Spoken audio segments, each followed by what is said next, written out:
to the annual general meeting of PharmAust Limited, your company. My name is Robert Bishop and I'm one of the directors of the company, and I welcome you to what is your AGM, of course. Dr. Aston, our executive chair, who's with us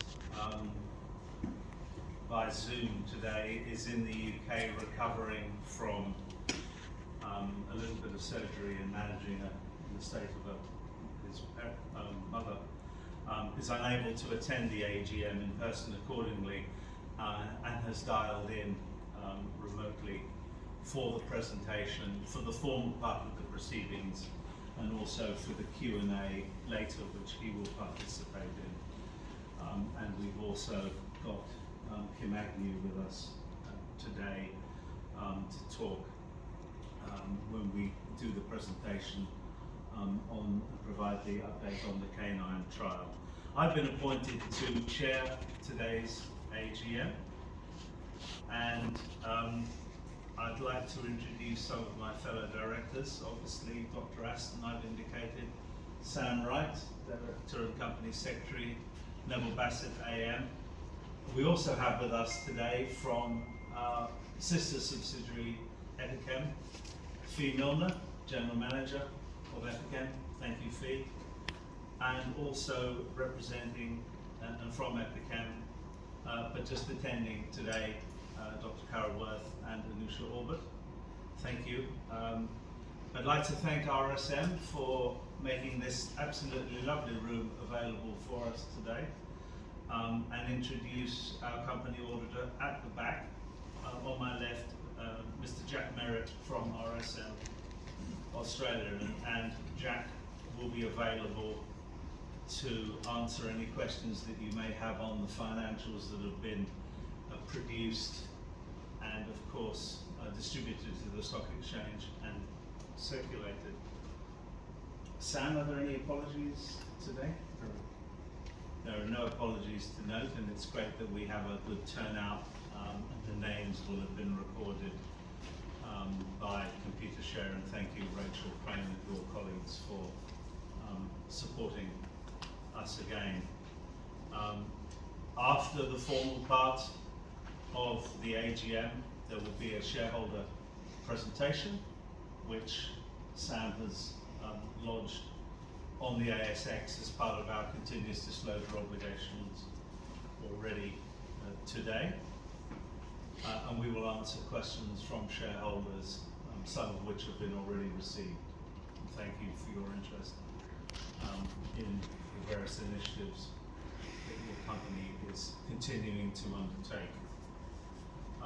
We'll move to the formal part of the meeting, and the notice of meeting and explanatory statement have been circulated to all shareholders and formally released as well.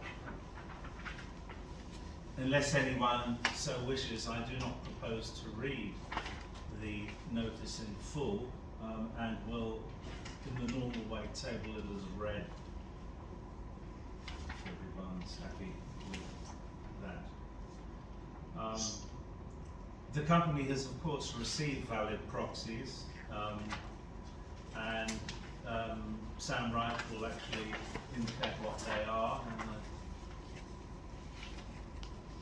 received by the cut-off date of 2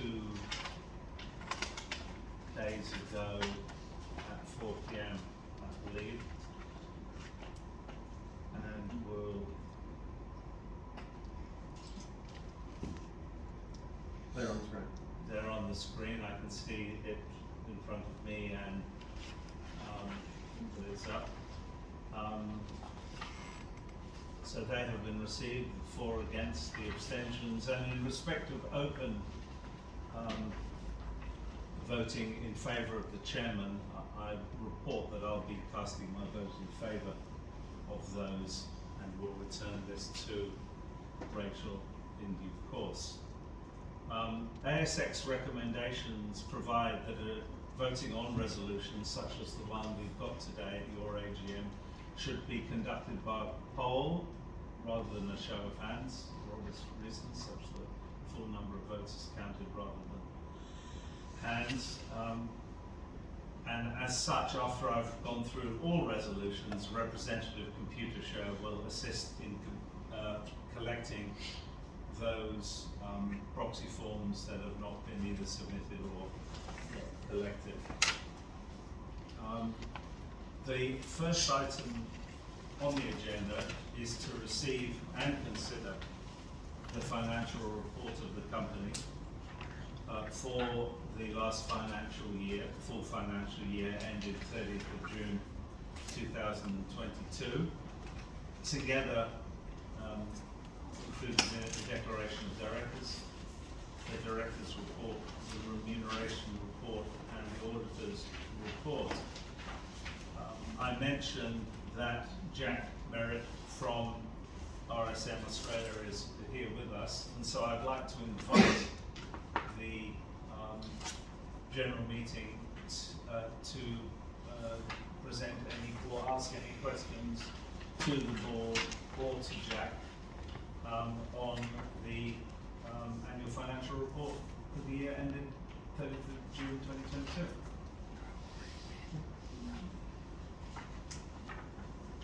Okay, I think that's no particular questions on that. We'll come on to the formal resolutions. I will, of course, invite the floor to ask any questions on the three resolutions when we get to that particular resolution, and invite you to obviously state your name for the records of the meeting.